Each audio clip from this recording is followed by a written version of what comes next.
Want to be sure that you are aware of a new appraisal option that we were informed of yesterday. You're probably familiar with when someone has an appraisal waiver. So from Fannie Mae or Freddie Mac, on a conventional loan, we get an appraisal waiver and we don't need an appraisal at all. Well, this is a little different than that. So this is something where they're accepting the value of the property, but they want to just make sure that the property is still in good condition. There's nothing wrong with the property itself. So this is through Freddie Mac only. When we run through their automated underwriting system that is called Loan Prospect or LP, we will get an ACE report, or an ACE acceptance. If we get an ACE, that means that we don't need an appraisal at all. That's their version of a waiver. This is an ACE plus PDR. So this is where they're saying, hey, look, we're okay with the value, so we're going to give you an ACE in that regard, but we want to make sure the property is in good condition. So they want a property data report. Someone is going to go out and verify the data that is in the system. So they're going to send someone out to the property. They are going to go into the property, take pictures up the street, down the street, interior photos, exterior photos.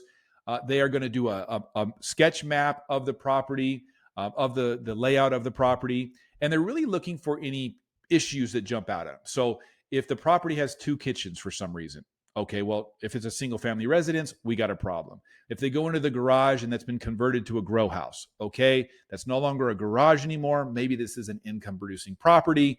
That changes things. If they go outside and find out that there's power lines going right across the roof, that may be an issue. Okay, so that's what they're looking for. Now, they're going to do an actual property data report and they're going to turn it in. It's going to be added to the file.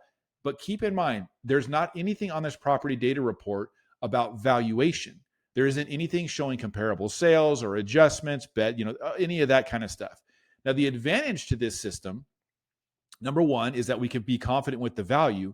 Number two is that the property data report is being done by what is kind of deemed as a data collector. So not an appraiser. This is not a licensed appraiser. So we're not waiting for availability from a licensed appraiser. We can send out a data collector. So obviously they're going to put people on their panel that are considered trained data collectors that don't need the extreme licensing that full appraisers need. So this is another effort by Freddie Mac to make the appraisal process easier, but still feel confident with the condition of their asset. So just want to make sure you know that this is out there. When you start hearing about property data reports or even a data collector needing to go out to the property, you'll know what we're talking about. Let me know if you have any questions at all, and hopefully this helps with the appraisal process and getting those things back even quicker.